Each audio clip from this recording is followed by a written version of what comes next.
যদি আল্লাহর ইচ্ছায় জনগণের ভালোবাসায় বাংলাদেশ জামাতে ইসলামী থেকে সংসদ সদস্যরা নির্বাচিত হয়ে সরকার গঠন করেন, তাহলে কোনো এমপি, কোনো মন্ত্রী আগামীতে সরকার কিন্তু প্লট গ্রহণ করবে না।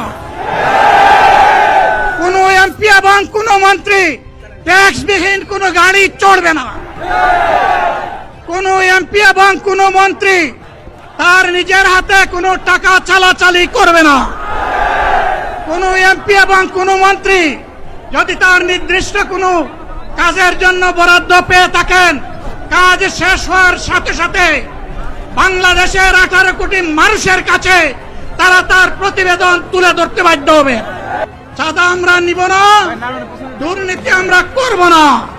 চাঁদা আমরা নিতে দেব না, দুর্নীতি আমরা সহ্য করব না। এই বাংলাদেশটাই আমরা দেখতে চাই।